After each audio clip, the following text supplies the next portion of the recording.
আসসালামু আলাইকুম আমার প্রিয় বন্ধুরা, আশা করছি আপনারা সবাই ভালো আছেন।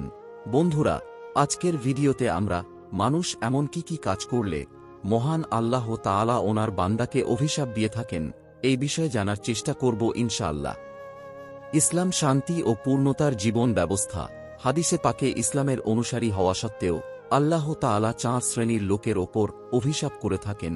ঈমান লাভের পরও আল্লাহর অভিশাপ বান্দার জন্য মারাত্মক বিষয়।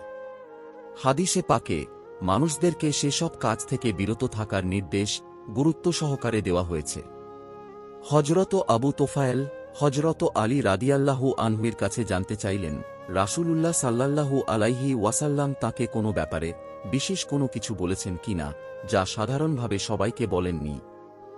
জবাবে হযরত আলী রাদিয়াল্লাহু আনহু বলেন, অন্য কাউকে বলেননি এমন কোনো বিশেষ কথা নবীজি সাল্লাল্লাহু আলাইহি ওয়াসাল্লাম আমাকে বলেননি, অবশ্য আমার তরবারির কোষের মধ্যে রক্ষিত এই ব্যাপারটি ছাড়া। এই কথা বলেই তিনি তাঁর তরবারির কোষের মধ্যে রক্ষিত একটি লিপি বের করলেন। তাতে লেখা ছিল, নাম্বার 1, যে ব্যক্তি আল্লাহ ছাড়া অন্য কারো নামে পশু জবাই করে তার প্রতি আল্লাহ তাআলার অভিশাপ। নাম্বার 2, যে ব্যক্তি জমির সীমানা চিহ্ন চুরি করে তার প্রতি আল্লাহ তাআলার অভিশাপ।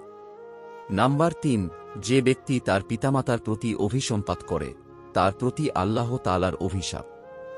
নাম্বার 4, যে ব্যক্তির দ্বীনের ব্যাপারে কোনো নতুন আবিষ্কারে অর্থাৎ বিদআতে প্রশ্রয় দেয় তার প্রতি আল্লাহ তাআলার অভিশাপ।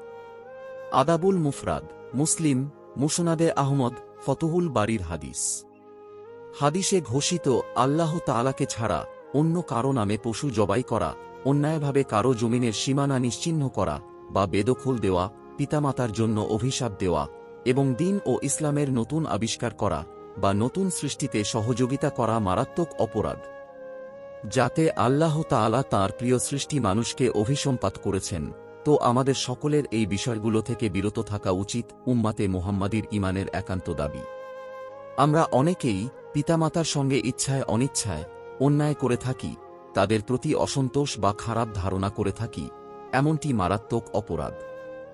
বিশেষভাবে মনে রাখতে হবে, সন্তানের জন্য পিতামাতা আল্লাহ তাআলার বিশেষ নেয়ামত। যে সন্তানের প্রতি পিতামাতা নেক দৃষ্টিতে তাকায়, হাদিসের ঘোষণায় সে সন্তানের জন্য রয়েছে মাকবুল হজের সওয়াব। এই কারণে পিতামাতাকে সম্মান করতে হবে। আজীবন পিতামাতার জন্য দোয়া করা সন্তানের জন্য আবশ্যক।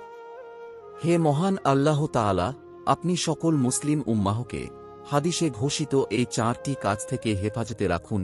এই কাজগুলো থেকে মুক্ত থেকে হাদিসের ওপর আমল করার তৌফিক দান করুন। হে মহান পরম করুণাময় আল্লাহ রাব্বুল আলামিন, আপনি আমাদের সকলকে 5 ওয়াক্ত নামাজ পড়ার তৌফিক দান করুন। হে আমার মাবুদ, আমাদের সকলকে সঠিক বুঝ দান করুন। আপনার দেখানো পথে চলার তৌফিক দান করুন। হে মহান আল্লাহ পাক, আপনি সকল মুসলিম উম্মাকে সকল গুণ অর্জন করার তৌফিক দান করুন, আমিন। তো বন্ধুরা, আমাদের আজকের এই ভিডিওটি এখানেই শেষ করছি। ভিডিওটি যদি আপনাদের কাছে ভালো লেগে থাকে তাহলে একটি লাইক করবেন এবং কমেন্ট করে আপনার মূল্যবান মতামত জানাবেন। আর এমন ধরনের ইসলামিক নতুন নতুন ভিডিও পেতে আমাদের চ্যানেলটি সাবস্ক্রাইব করে পাশে থাকা বেল বাটনটি প্রেস করে রাখুন। তো সবাই ভালো থাকবেন, সুস্থ থাকবেন। আল্লাহ হাফেজ।